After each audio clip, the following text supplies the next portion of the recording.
Hello everyone, Dr. Mandell here with you. We are going to get to work here. Hopefully you are having a great day. I want to talk about something really important, a major epidemic worldwide. We are streaming live. Cervical disc degeneration, cervical stenosis, spinal stenosis, bone spurs, osteoblastic activity, things within the cervical spine that is degenerative. So we're going to move on real quick here. I think this will be a great topic for many and most people out there because of the fact poor posture, number one, when it comes to cervical spinal degeneration. If we look here, we're looking pain within the neck. This pain can occur in many different areas. It can travel down the shoulder into the arm into the hand and go down the shoulder blade. It can go over the head behind the eyes. A lot of tinnitus, ringing in the ears, vertigo, loss of equilibrium, kind of like that phasey, like that giddy feeling. Many of it's tied back to the cervical spine. So obviously if there is irritation or pressure from this stenosis, from these disc herniations or any spurs, it's going to potentially affect nerve roots, which is going to cause pain or dysfunction. Dysfunction does not always cause pain, or pain does not always cause dysfunction because of the fact that these nerves can affect the eyes, the nerves can affect your equilibrium, the nerves can affect many different things, your sinuses, so it's a very complex system. If you look here, we're looking at disc degeneration, DDD, degenerative disc disease. We are looking at this most likely coming from poor posture, from forward head posture, incorrect positioning and weight bearing of the cervical spine. The head weighs 12 pounds when the head is positioned incorrectly, or you are spending lots of time doing this. Okay, this looks familiar, right? This head is just adding and brewing excessive weight. Every inch is additional 10 pounds. Just putting a lot of force on those discs will degenerate. Realize the head is 12 pounds. We're looking at the lower back. Look at the whole upper torso. So can you imagine that if you're getting disc degeneration in the neck, then you are having forward head posture. There's no doubt. If you look here, we're looking at some spinal stenosis. What is spinal stenosis?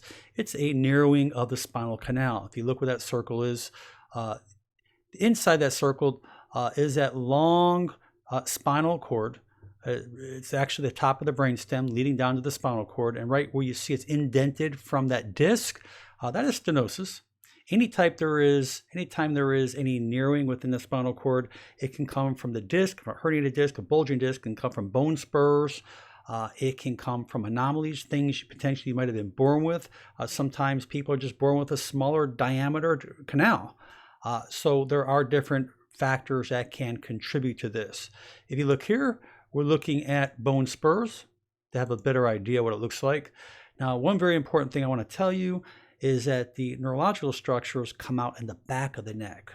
So therefore, where it says narrowed disc space, that is the back of the neck. If you notice this curve of the neck is straight, there is no normal cervical lordosis. This is someone who probably either had a whiplash or spends a lot of time in this position for many months or years.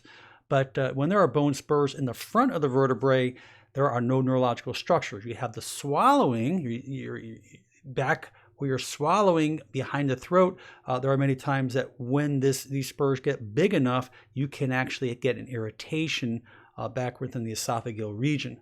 But when it comes down to bone spurs, if they're in the front of the vertebrae, there is no neurological compromise going on that's going to affect your neurological symptoms.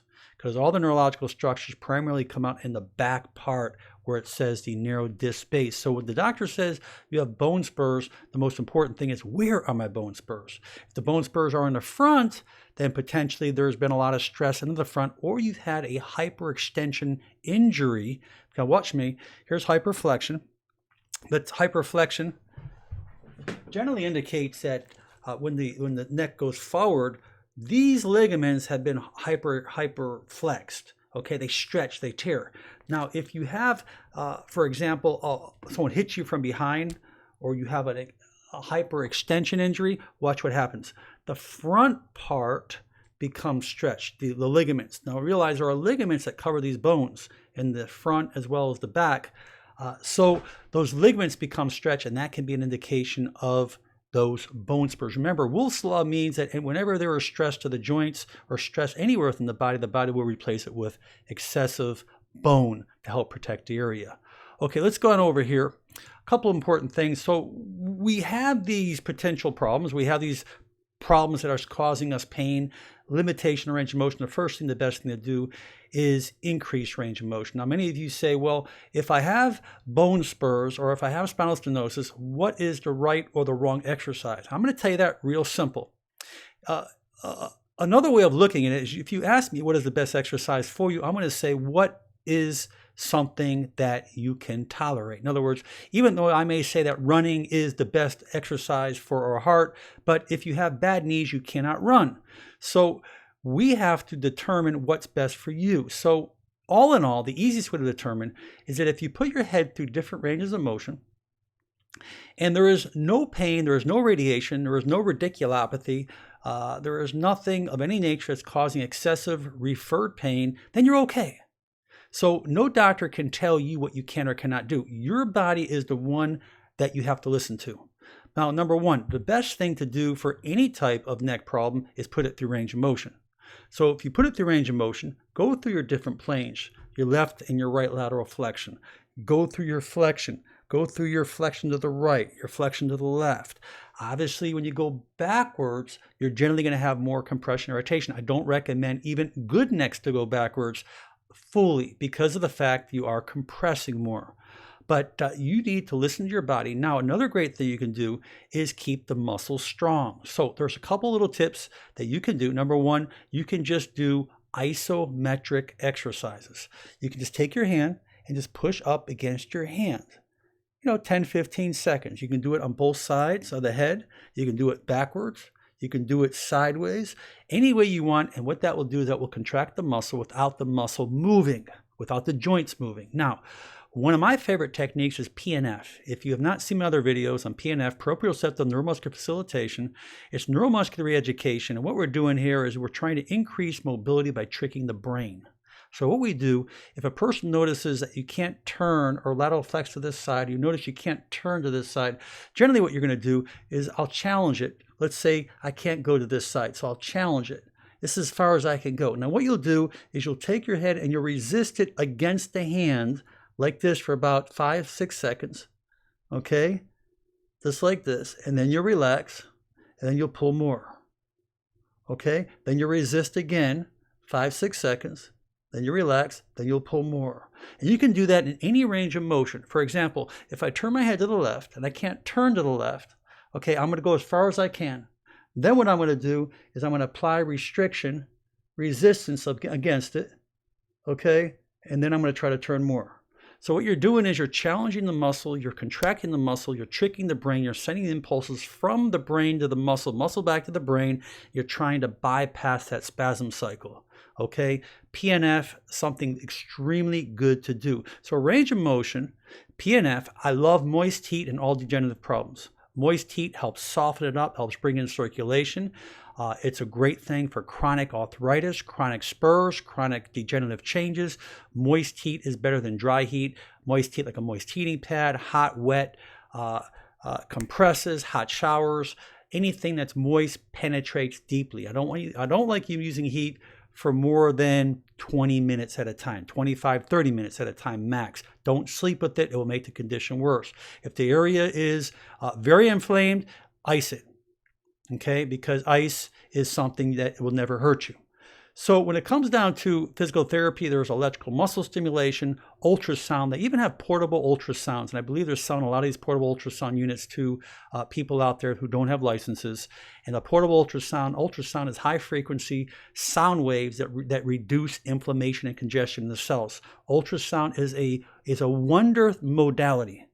Okay, I take a little portable ultrasound. I wish I would have it. It's back on the other behind me.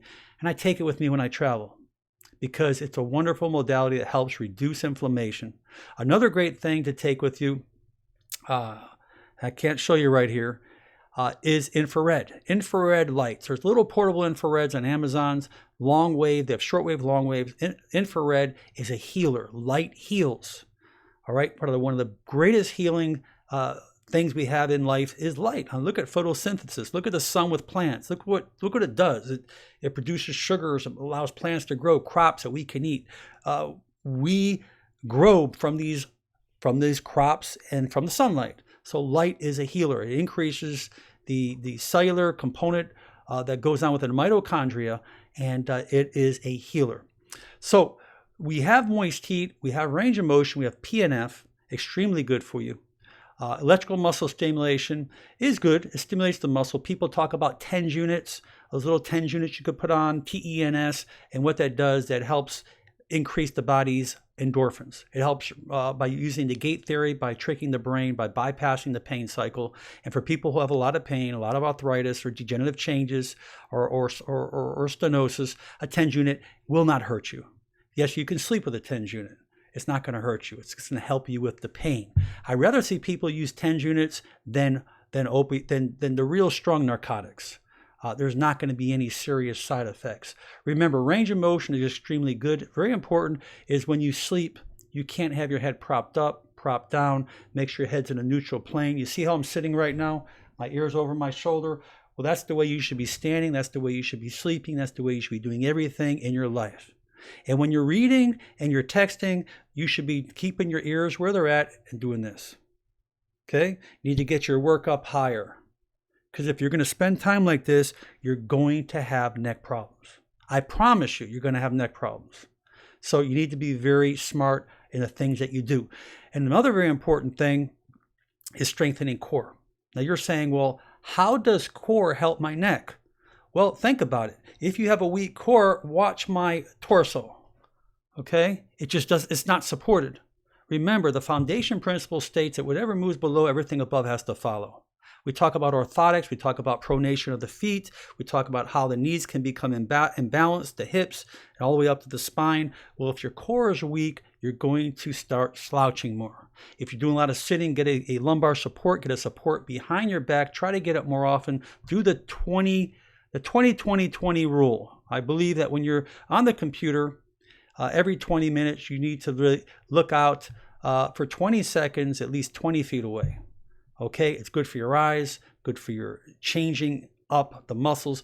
The key thing with muscles and the key thing with stabilizing and helping the body is to have good ergonomics and be smart. We get carried away with the type of work that we do, which is kind of destructing us.